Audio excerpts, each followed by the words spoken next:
సాత్తాన్కుళం lockup death కేసులో 9 మంది తోటి పోలీసులకు ఉరిశిక్ష పడటానికి కారణమైన కీలక సాక్షి. ఒక సందర్భంలో మనసాక్షి ఎలా వ్యవస్థ కంటే పెద్దదవుతుందో చూపించిన ఒక అద్భుతమైన ఉదాహరణ. తమిళనాడులో జరిగిన ఆ లాకప్ మరణాలు దేశాన్ని కుదిపేసిన ఘటన. కాని ఆ దారుణం బయటకు రావడానికి కారణం రేవతి. సంఘటన జరిగిన తర్వాత స్టేషన్లో పరిస్థితి ఎలా ఉందంటే, జరిగినది బయటకి రాకూడదనే ఒక ఒత్తిడి స్పష్టంగా కనిపించింది. సాక్ష్యాలను తుడిచేయాలి, కథను మార్చాలి, ఇవే ప్రధాన లక్ష్యాలుగా మారిపోయాయి. ఇలాంటి సమయంలో చాలామంది పోలీసులు సైలెంట్గా ఉండటాన్నే సేఫ్గా భావిస్తారు. కాని రేవతి ఆ ఆప్షన్ తీసుకోలేదు. ఆమెకి అది కేవలం డ్యూటీ విషయం కాదు, తన కళ్ల ముందు జరిగిన దారుణానికి స్పందించాల్సిన బాధ్యత. తోటి సిబ్బంది ఒకవైపు, పై అధికారుల ఒత్తిడి మరోవైపు.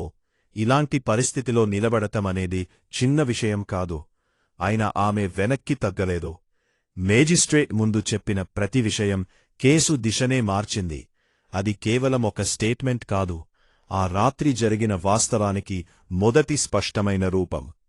పోలీసులు స్టేషన్ను శుభ్రం చేసి సాక్ష్యాలన్నీ తుడిచివేసినా ఆమె అత్యంత చాకచక్యంగా గోడల మూలల్లో, టేబుళ్ల కింద మిగిలిపోయిన రక్తపు మరకలను గుర్తించి మేజిస్ట్రేట్కు చూపించారు.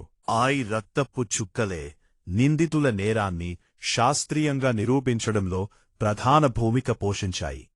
సీసీటీవీ ఫుటేజీని మాయం చేసిన ఆమె తన జ్ఞాపకశక్తితో సంఘటనలు జరిగిన సమయాలను పూసగుచ్చినట్లు వివరించి దర్యాప్తుకో దిక్సూచిలా నిలిచారు. ఇది సాధారణ విషయం కాదు.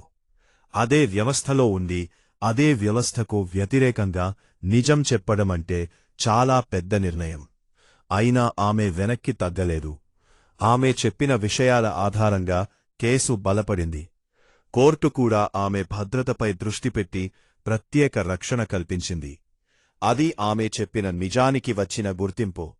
రేవతి చేసిన పని గొప్పగా చూపించాల్సిన అవసరం లేదు.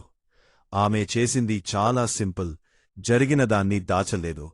కాని అదే సమయంలో చాలామంది చెయ్యలేని పని అదే.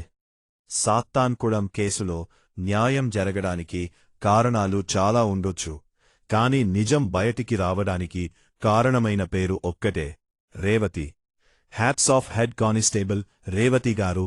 ఫ్రమ్ మీ ఆవాజ్ టీవీ న్యూస్.